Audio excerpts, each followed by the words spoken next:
Okay, hey, another 1980s news. George Lucas once again defends the special edition. Just shut up, George! Just stop reminding us! Oh, I'm ready to buzz in on this one, too. Keep reading. Oh, good. Yeah, yes, me too. So, the original Star Wars trilogy, as everybody knows, which began in 1977, concluded in 1983 with the Return of the Jedi.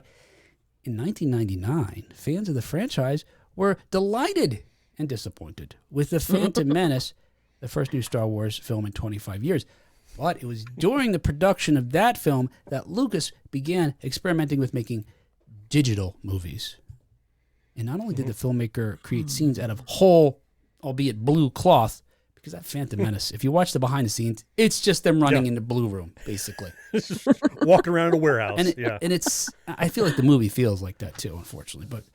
But anyway, But in addition to that, he also believed that the emerging technology could be used to improve, how dare he, the original 3 films. So, timed for the 20th anniversary of A New Hope, Lucas released the then characterized special editions of the trilogy in 1977. The changes Lucas made ranged from subtle to the highly controversial. Well, That's special. And although Lucas sold Lucasfilm and therefore Star Wars to Disney in 2012, he continues to defend his overhaul of our beloved movies and get this, assures that we will never see the unaltered versions released digitally. But I was hoping it would end with while he's alive. There you go. That's what I'm thinking. ... until I kick it. He doesn't know then. I mean, maybe he doesn't realize that's what they're going to do. I would hope. But anyway, last week at the 77th Cannes Festival, Lucas was honored with a Palme d'Or for his remarkable contribution to cinema. And look, I don't begrudge the man that. Right. Yeah. The advances in filmmaking, wonderful. In world building, fantastic. Actually making movies when it's just him doing all the things, not so great. He needs a team.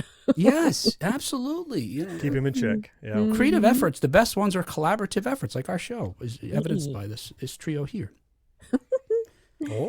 Prior to receiving the award, Lucas sat down for an interview about his career. And when asked about the divisiveness of the Star Wars special editions, Lucas restated his belief that film belongs to the filmmaker. And then tied this logic of his 20th century alterations to a 16th century master, saying, quote, it all goes way back, Michelangelo. He worked on a scaffolding. It took him 6 months to do a section. Then he finally came down and they removed the scaffolding and he looked at it. Nah, we're going to redo that. I mean, the whole ceiling in the Sistine Chapel. I don't think I was that outrageous. Holy crap. Everything that's wrong with that. Yeah. Yeah. First, Star Wars is not the Sistine Chapel. No. No. First, that's just for firsts. Then, look, that was a public art piece, an installation. There was one of them in the public. He worked on it. He made revisions. That's good. A movie is not that. A movie, everyone has their own copy. It belongs to them. You go back, and to destroy something that you have approved and go out the door. Right. It's the parallel between a public exposition, a public display piece, a mural or whatever. That artist owned that. And plus, he didn't go back and modify the ceiling of the Sistine Chapel 40 years later. Yeah. Right. During production, he was like, oh, let's redo this part. Let's redo that part. Yep. And then once it's open to the public, he's like, there, I'm not going to come in and do touch-ups and go, oh, I put a little more shimmer on his eye here. No, because now I have a new color of paint available. No, that's not how that works. They didn't throw the scaffolding up again. Yeah. No, they did not. No. Monsignor, will you give me a boost? Hang on. I've decided I want their fingers to touch after all. Hold on. Yeah, no. Yes. Oh my God, he's done this kind of thing before. Made these allusions to other folks that justify his nonsense. So Yeah. this one got me digging for sure because, like John said, a lot of bells went off. Like this isn't right on philosophical and I think historical levels. Yeah. Yes. So just to be clear, and I did some digging. Michelangelo, for folks who don't know, I didn't know all the sort of how things lined up necessarily, but he was commissioned by Pope Julius II to paint the ceiling of the Sistine Chapel. It took him a little over 4 years to do it. So even if George is right about the 6 months, like John said, he was only 6 months into it, maybe, or he got a long way to go. Yes. And he worked from July of 1508 to October of 1512 to finish the paintings. And there's a number of different scenes, that depict different biblical stories. Prior to the project, which by the way he didn't want to do, he accepted it reluctantly. Wasn't sure he was ever going to get paid. Thought they were going to skimp out on the bill. But Michelangelo, it turns out, never painted frescoes, and was learning how to do so as he worked. Okay. And what's more is he chose to do what they refer to as buon fresco, which is the process of painting on freshly laid plaster, which is, by my reading, the most difficult method and normally reserved to someone who's already mastered frescoes. Well, unfortunately, so even like George is saying, he couldn't go back once it dries. Right. I hope he at least got the rights to the toy line. Right. Michelangelo. Right. It's one thing I only to have make God. revisions as you go. I need Adam. Complete the set. The set. Oh, no, Adam is the chase figure. There's only 666 of those made. Sorry. Yes. I got the clear one. Oh. Ooh, he's a force ghost, Adam.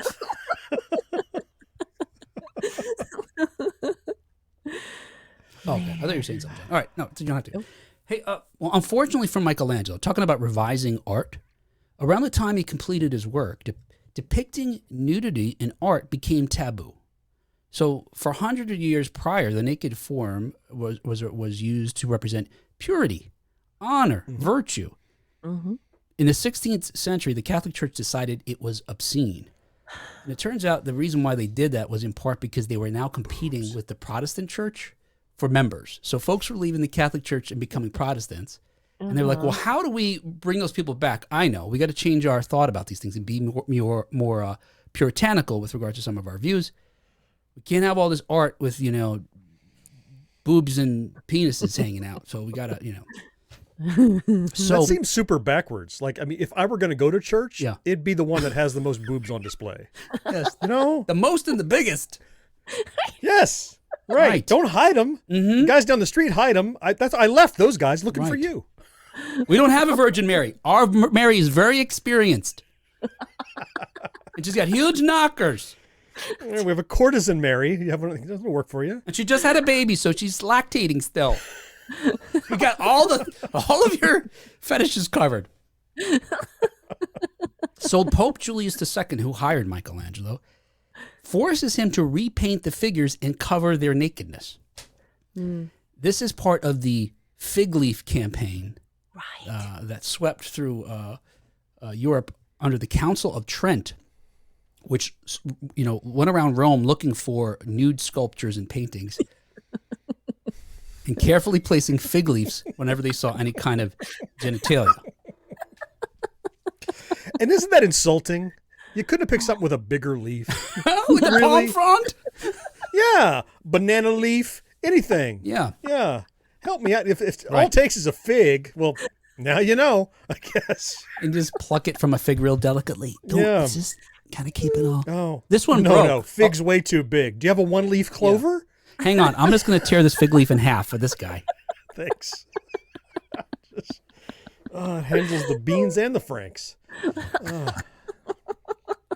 Then, in the 1700s, a nannerist artist named Daniel da Volterra added a loincloth. Oh my! And further camouflaged the nudity in the painting to suit the Vatican's then current censorship standards. Anyway, the good news is, I liken this to adding Jabba the Hutt, Boba Fett everywhere you can, Greedo shooting first, McClunky, a bunch of changing the songs in Return of the Jedi. Right. Adding more aliens in the cantina and throughout the streets of Mos Eisley. I'm okay with The more inclusion aliens. of Jizz Fortuna. Jizz Fortuna. Jizz Fortuna. It was on the right screen too. Where is it? Yes. Yeah. So the good news with regard to Michelangelo's paintings, The Last Judgment in particular, it's been restored. The fig leaves have been removed. In fact, and again, this is all a great metaphor. I think that just... It's great. Hey, wait, you took off the leaf, but his dick wasn't that big. What did you do? You went too far. Ooh, someone got a little chisel happy. Yep. You're circumcised now. Right, exactly. Yeah, you got to do that. Yeah. In fact, the restoration and conservation of the Sistine Chapel began in 1980. It was worked on throughout the 1980s, concluded in 1994. It was one of the most significant art endeavors of the 20th century, but much like George Lucas messing with our beloved films, it wasn't without controversy. But unlike the scandal created by Lucas, the concern raised by opponents of the project was that the work was being changed. The Michelangelo's work is being changed because of the benefit of new media and not just restored to its original form. So this is completely antithetical to what Lucas is using Michelangelo as a reference point. Yes, and if George would like to follow it all the way to a logical conclusion, the end of the story is the return to its original damn form. Put it back. Yes. Yeah. So don't stop in the middle of your little metaphor. Yeah. Let's just walk that bitch all the way to the end of the pier and jump in. Exactly.